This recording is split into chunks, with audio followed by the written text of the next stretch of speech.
I'm having a lot of fun with College Football 25, and while I love Road to Glory, Dynasty is a really fun mode. I'm really loving the head-to-head mode that College Football 25 came up with, and that's the road to the College Football Playoff.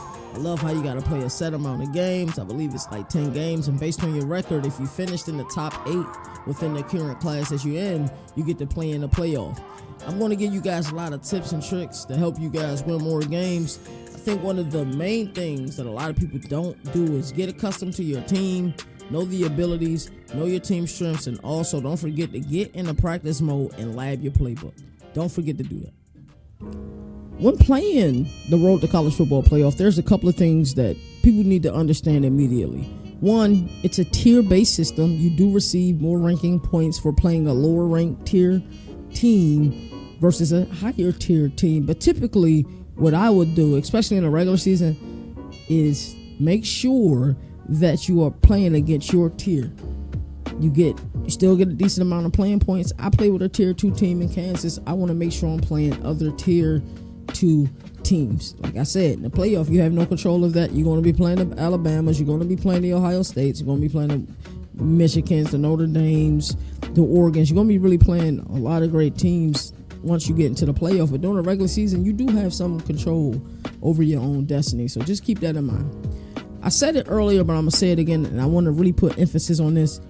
Make sure you have a sound understanding of your playbook, because it's stock playbooks. Like, you can load up online and play Madden, and when you play Madden, you can have a custom playbook and select the team playbook that you want to play in head-to-head online in Madden. In this game, it's not like that at all. Whatever team you're using, that's the playbook you're using, both offensively and defensively. That's why I said earlier, make sure that you are comfortable with that playbook. There are teams like the Virginia Tech team. I love using Virginia Tech, but at the same time, I don't like their book. I'm a guy that likes to play the percentages. I like to run a rock. I kind of play different from most people. I want to own time of possession, play good defense, and have a chance to win the game at the end. That's always been my philosophy. So make sure you understand that playbook, get into that practice mode, understand your playbook, find some of your money plays, find some of your schemes, and things of that nature. Also, one of the things that really helped me out with this game, and I want to give a special shout out to Kurt Ben Kurt. I was struggling with the revamped passing system. That's what I had it on. So I changed it to placement and accuracy. I was able to put the lead on small, and I got this from Kurt Ben Kurt, and I was able to put the speed at 16, and that really helped me out a lot. So as you will see in the video right now, here are the settings if you want to use those settings. I think he truly found the best settings. What I find in this game, and I'm guilty of it sometimes, I don't do it a lot, is a lot of times people have this macho man mentality, like it's 4th and a million and you're going to go for it anyway. Your chances of getting it, you may have got it once before, but your chances of doing that repeatedly is just aren't good chances. I don't understand how someone is using a team like Iowa, the bad offense, elite defense, decides to go for it on 4th and 17. Just punt the ball, bro. That's all you got to do. So make sure you are playing smart, because this game mode, if you're not playing smart, you will lose games. Keep in mind, it's only 3-minute quarters. That's a 12-minute game on 3-minute quarters. So you got to kind of gauge the system and play smart and play the percentages. That's if you understand how to play defense. One of the things I love doing is looking at the abilities. Like I said earlier, I want both of my DNs to have the ability quick jump.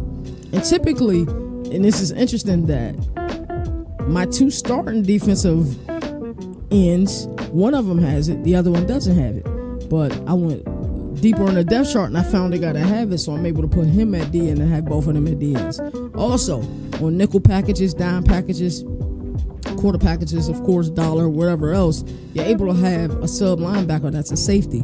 I always put in a safety. Sometimes they have ability, sometimes they don't, but I put a safety in that spot, and that's who I'm a user, because 1, they're going to be faster, 2, they get better jump at the ball.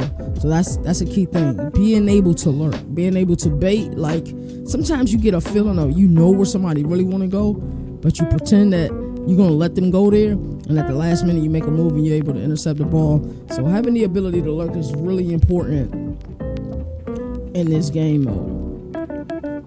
One of the most important characteristics in winning national championships in the Road to College Football Playoff is patience.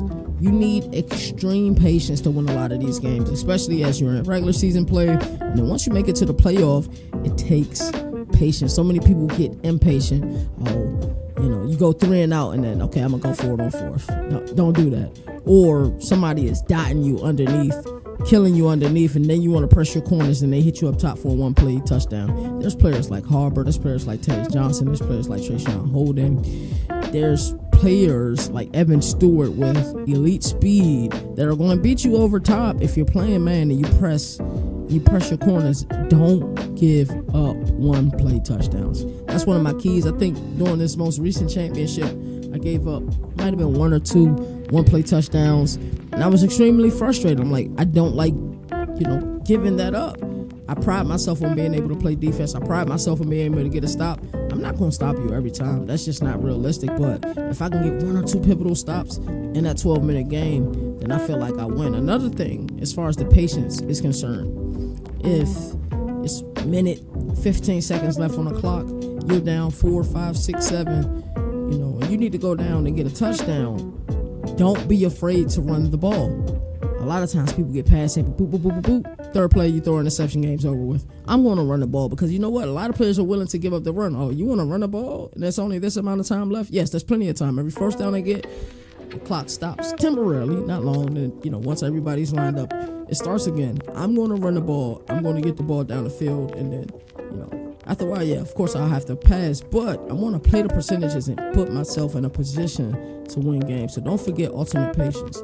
If you follow all of these tips, I promise you guys will be a lot more successful in road to college football playoff.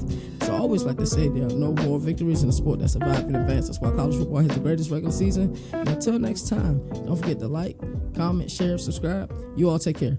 Peace.